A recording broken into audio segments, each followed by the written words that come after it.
Hello and welcome to Newsbreak. I'm your host, Nick Steffens. The Demons picked up their first wins against the Panthers, but first today's top stories. A request for generating certificate for a solar energy facility near Haskins in Washington County faced a delay when the Iowa Utility Board ordered the companies involved to provide additional information by June 24th. The application, which contained over 800 pages across 16 exhibits, was found to be lacking some required items, including a detailed map, bus bar rating information, and statements confirming the company's commitment to facility operation and adherence to land use laws. The Iowa Office of Consumer Advocate also highlighted the absence of an analysis of project's impact on the transmission system. However, the application provided extensive information on the proposed project, which aimed to add 200 megawatts to Iowa's solar energy capacity. It indicated that the solar installation would have minimal impact on property values and offered benefits such as revenue for farmers and restoration of the local biosphere. The project was projected to generate over $10 million in property taxes over 40 years, benefiting the county and nearby school districts. While the public opinion appeared mixed, with some expressing support for the project's economic and environmental benefits, others raised concerns about subsidies, potential trade-offs with food production, and the use of prime farmland. The Henry County Health Center Diabetes Education Center in Mount Pleasant will be conducting various diabetes education classes in June. The center will host an annual review course on June 8th for individuals who have completed the 10-hour diabetes classes. A continuous glucose monitoring support group will meet on June 15th, and a pre-diabetes class is scheduled for June 19th. Additionally, a diabetes group class will be held on June 26th and is open to anyone with type 1 or type 2 diabetes. Although there is a fee involved, the classes cover topics such as meal planning, exercise, eye disease, and medications. The HCHC Diabetes Education Center has earned Iowa State certification and recognition from the American Diabetes Association. To register or obtain more information, individuals can contact the Diabetes Educational Center. Iowa farmers had 6.6 days suitable for field work due to very dry conditions and warm weather, according to the USDA's National Agriculture Statistics Service. While some corn and soybean planting continued, farmers took advantage of the weather to cut hay and spray pesticides on emerging crops. Statewide temperatures were warmer than usual, with an average of 65.1 degrees Fahrenheit. Rainfall was minimal, with only a few stations reporting trace amounts. Topsoil and subsoil moisture conditions were mostly rated as short or adequate. Planting progress was ahead of schedule, with 98% of the corn crop planted and 85% emerged. Similarly, 94% of the expected soybean crop was planted and 67% had emerged. The first conditions rating for corn and soybeans were mostly positive. Oat emergence and heading were ahead of average, but oat condition declined slightly. Progress in completing the first cutting of alfalfa hay was significantly ahead of the 5-year average, although hay and pasture conditions declined. Overall, no major concerns were reported for livestock, but improved precipitation is needed for pasture conditions.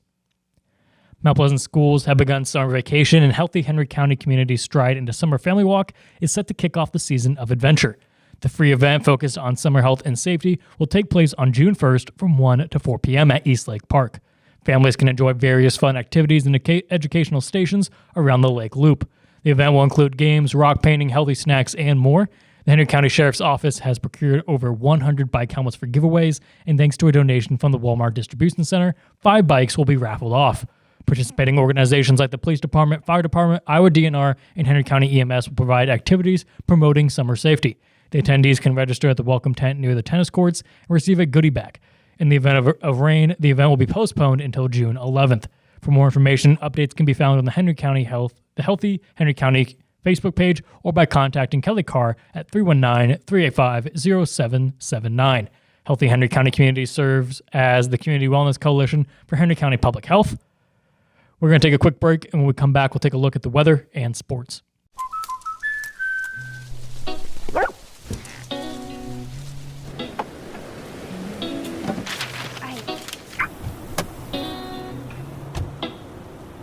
Protection is important, especially when you're talking about your dreams, which is why we're going to keep you covered with plans that can save you up to 23% when you bundle your home and auto. That's protection.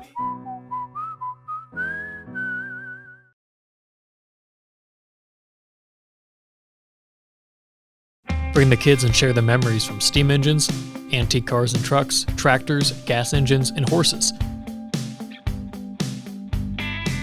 Maybe your memories are of great food from the North Village to the Log Village,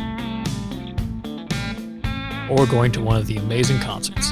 This is the place where memories are made. Make plans now to enjoy the history of the past at the 2023 Midwest Old Thrashers Reunion, August 31st through September 4th in Mount Pleasant. Visit oldthrashers.com for more details. Unbelievable amount of devastation. I've never seen anything like it. We had a beautiful barn that was gone in 20 minutes. Farm Bureau stepped up right away and said, hey, we got you and we'll be there for you. We were taken care of. Now we could get on to repairing and rebuilding.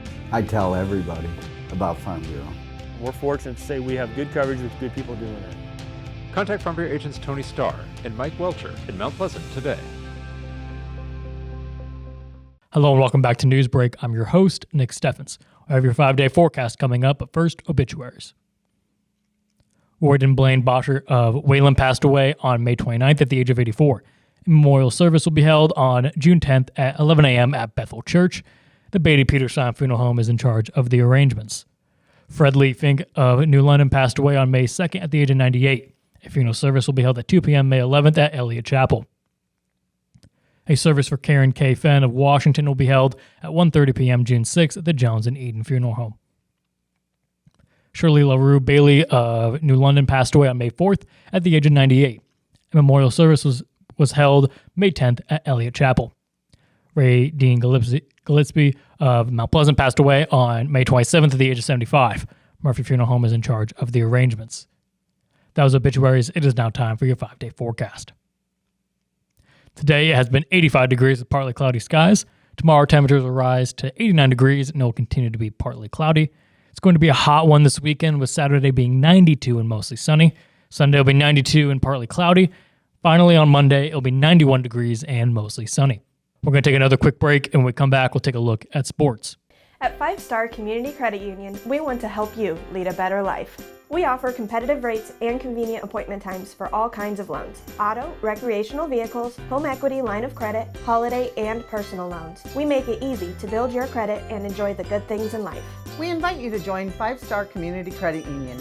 We are community-minded and member-focused. Come visit our locations in West Burlington and Mount Pleasant or online at 5starcu.org. Federally insured through the NCUA, Equal Housing Lender. At Brown Shoe Fit, we pride ourselves on traditional sit and fit service that's been serving the Mount Pleasant area since 1952. At Brown's, we have shoes for the whole family. From kids to adults, we carry the finest footwear for every occasion. Whether you're looking for something for work, casual wear, or exercise, we've got you covered. And don't forget about our selection of safety toe footwear for both men and women. Come visit us 6 days a week and experience the best in traditional sit and fit service. Brown Shoe Fit, where quality and tradition meet. Welcome back to Newsbreak. I'm your host, Nick Steffens. It is now time for sports. In a Southeast Conference doubleheader, the Washington Demons emerged victorious against the Mount Pleasant Panthers. Washington won both games with scores of 4-1 in Game 1 and 9-8 in Game 2. The Demons took advantage of early walks by the Panthers to secure a lead, scoring 4 runs in the first 3 innings of Game 1. Despite Mount Pleasant's opportunities, including loading the bases in the 4th inning, Washington's pitcher Isaac Vetter managed to escape the jam, allowing only 1 run. In the 7th inning, with 2 runners on base and no outs, the Demon pitching held strong, resulting in a strikeout and a double play to secure the win. Game 2 saw Washington building a significant lead, but the Panthers mounted a comeback in the 9th inning. Ultimately, the Demons held on for the win. With these victories, Washington improved to 2-0 in SEC play, while Mount Pleasant's record falls to 0-2. The Panthers will host the Demons for another game on Thursday. The Mount Pleasant Panthers softball team secured an 8-3 non-conference victory over Wapello thanks to a late offensive surge. Trailing 2-0 early on, Wapello managed to tie the game at 3-3 in the 5th inning. However, the Panthers took control from that point forward. They scored a run in the 6th inning to regain the lead at 4-3, and then added 4 more runs in the 7th to solidify their victory. Jersey BG had an impressive performance, hitting a home run, a double, and driving in 2 runs. Addison Clark contributed a double and 2 RBIs, while Jolene Martin and Keegan Coleman also had RBIs.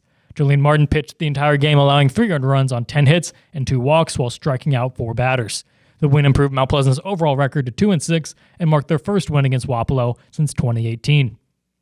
The Washington Demons softball team split a doubleheader against Knoxville, experiencing a loss in the first game with a score of 3-0, but bouncing back to win the second game 4-2. The opening contest featured a defensive battle with Knoxville taking an early lead and holding on for the victory. The Demons missed a scoring opportunity with the bases loaded, but struggled to generate offense afterward. In the second game, Washington quickly scored 2 runs in the first inning and added another in the second. Knoxville narrowed the gap, but the Demons secured the win with an insurance run in the third. Pitcher Hallie Cutterback performed well, allowing only 2 runs. Ella Griner had a standout performance, going 2 for 2 with a home run and 2 RBIs. With the win, Washington improved to 6-2, marking their best start to a season since 2012. That's the news for Southeast Iowa. I've been your host, Nick Steffens. This has been your news break, and I'll see you next time.